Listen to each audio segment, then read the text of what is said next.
kaj vas postegnilo v svet komedije? Stvari povedati na zanimiv način, da ljudem priženeš tudi tiste čare smeha, že od nekdaj velja, da je smeh pol zdravja. Je nekaj, kar tudi mene že od nekdaj znotraj tudi malo razveseljuje. Z tega je verjetno posledično prišlo sedaj preko vseh zadev, da se 25. vidimo na Panču tudi mene na Velikem odru. Še vedno mi pa je, da če bom dejansko v tem dolgoročno uspel, mi pa je cilj, da preko tega ljudem daš tudi kaj poučnega, smiselnega in ne zgolj smeh za 5 minut. Povabilo in nekaj neznanega. Očitno imam rad izzive v življenju, očitno rad v življenju malo tudi trpim, ker zdaj je 10 dni do nastopa in se sprašujem, pa kaj je meni tega treba? A ni dosti tam na televiziji biti pa to, ampak ne, očitno želiš nekaj več, želiš nekaj drugega, tako da, ampak ta oder, to vleče, ta smeh, to je droga. Tako da verjetno ta droga. Naslov je, kaj je Aleksandru Pozveku všeč droga. Ampak smejalna. Prav, ko greš zobarju, si najbolj srečen človek. Ja, lahko bi rekel, ja, takrat sem zelo srečen človek. Pa ko prijem z odra dol, ta občutek je res, če ti uspe nastop, je to nekaj najlepšega. Zdaj, iskreno, bil sem v enem obdobju, ko sem imel ful časa, takrat sem pisal doktorat, bil sem doktorski študent in sem pač rabo mal nek eksperiment, da grem nekam ven iz tistega sveta. Ampak nekako v meni pa tlelo to že dlje časa, zaradi tega, ker sem hodil na neka razna taborenja s taborniki s planinci in tam je bilo vedno, so bili te večeri ob ognju, kjer si lahko malo pokazal, malo probil nasmejati. Jaz sem to delal ponovadi z vici ali pa s kakimi skeči in nekje noter se je najdel ta občutek, da je meni to res všeč, tako da je bilo to nekako naravno nadaljevanje tega. Kako vam je pa danes, kljub vsem izkušnjam, ko jih imate, najtežje nasmejati? Mislim, še vedno ni mi najtežje nasmejati neke dotične skupine ljudi, najtežje mi je nasmejati publiko v slabih pogojih. No, to je nekako tisto, kar se komiki najbolj bojimo.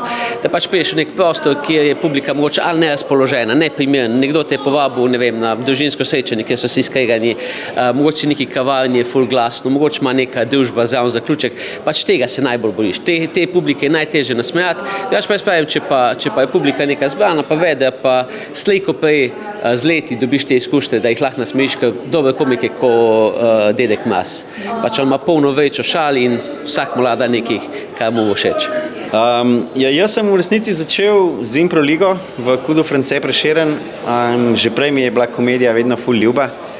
In tam smo v Impro ligi, to je bila v bistvu neke vrste improvizirana komedija. Iz nje se je sicer pol razvila, tudi so bile neke druge vrste improvizacije, kar danes fantje gojijo, ki ni pomemben toliko, da je smešen, ampak meni je že takrat bilo ful. In potem sem delal s Slonom in Sadežem, kot njun menedžer bil ves čas prisoten, tudi ko sta sestavljala stvari, ko smo imeli nastope v kombiju, to je bilo skozi v bistvu komedija.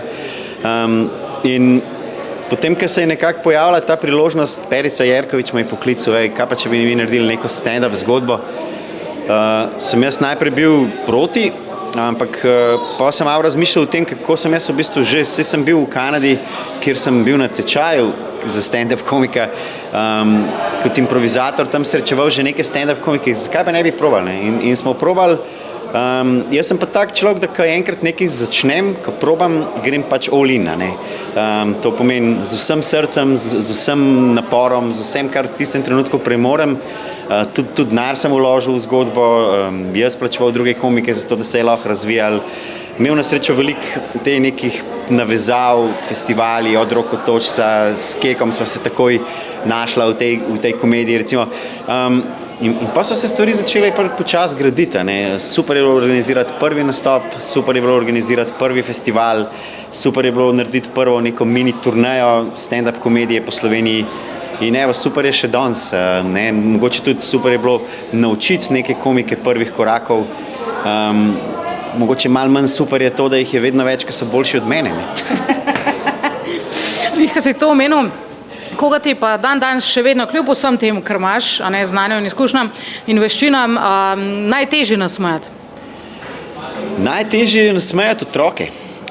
Sicer, ko jih dobiš, jih pol imaš. Jaz sem se ful ukvarjal nekaj časa s tem, da sem tudi delal neke nastope za otroke, tudi imel neko otroško predstavo. Ampak oni so tako iskreni, ne? Njim, če nisi dober, pač te pač gledajo nekaj časa, pa grejo pa ven, rečejo, mami, ta je pa res beden, ne? Gremo raje doma v risanki gledati. In to je kar tako. In je v bistvu tudi dobra izkušnja, če to probaš, da greš pol naprej. Ne? Drugače itak tudi, valjda, kolege komike, ne? To nasmejati je nemogoče, oziroma si pol na koncu tudi ne želiš, ne? Ker ugotoviš, da ko si nekoga od njih nasmejal, si verjetno nekaj slabega naredil. Ne? Tako da